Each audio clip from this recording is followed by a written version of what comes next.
This is day 44 of my startup in Canada, and like I said, I will have soon two more co-founders joining, and they will start to pitch soon to investors along with me. So we were discussing what will be the structure of the pitch. So I want to share my opinion how for your first fundraising what could be the structure of pitch. So like in previous video we discussed the first of all you have to understand what is the purpose of the pitch, and the purpose of the pitch is to convey to the investor that this idea is going to be number one successful, and number two very very big. So it's not enough to just convey it will be successful. It is also important to convey it will be very big. So now whatever the pitch will be, it has to convey this. Now you can follow the standard templates from internet, and you can use the pitch deck, the slides, but I do not follow that. I keep it more conversational. I do not use PowerPoint. And for me, I have a template in my head, and I know like there are three really really important things to convey, and these are the foundation of your pitch. And the number one is team, number two is your problem and solution, and number three is market size. Now these three things have to be conveyed, but yes, if for example market size is very obvious, investor himself understand that it will be huge, then you do not have to convey. And this goes for anything else in the pitch deck slides like competition or barrier to entry or revenue model. If it is not clear, then you have to convey, but if it is clear, then you can skip it.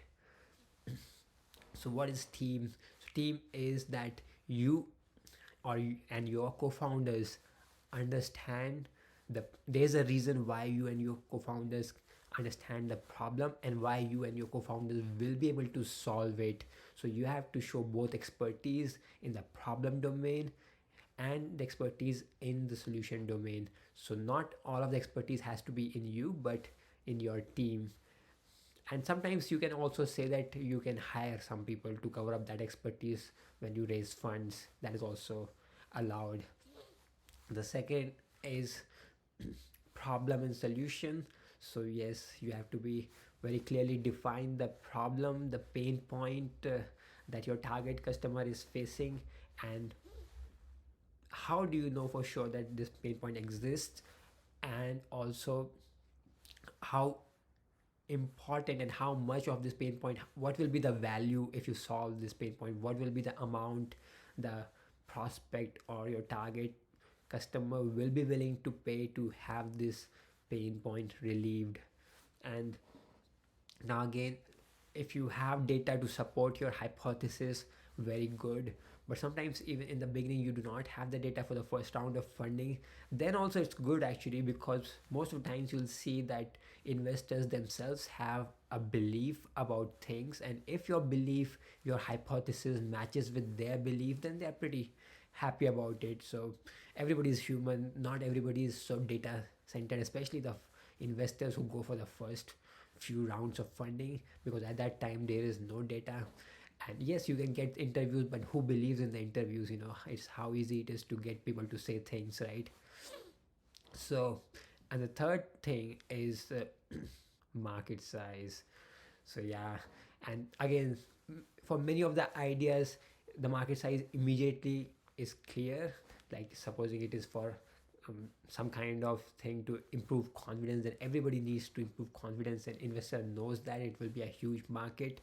But at other times it will seem like a very small market, and you have to tell the insights why you think it can be a big market. And sometimes it will still be a small market, but you can show like how once you solve your solution, your problem for this market, then there are very similar problems in other markets, and how it can be expanded in many ways.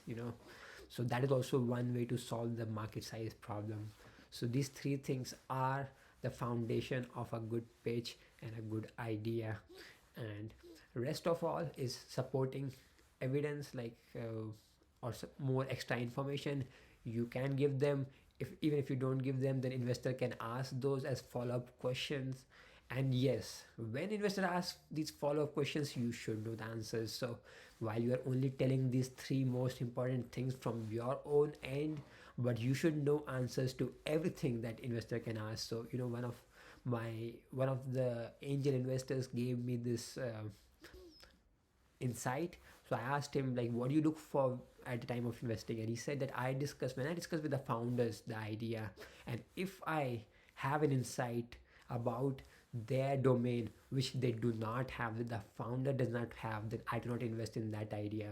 So yes, you have to be able to answer all the questions, and for that you have to just go on the internet and check for standard pitch deck templates, and you can find about, like, there will be a lot of other things to cover: revenue model, and time to profitability, competition, barrier to entry.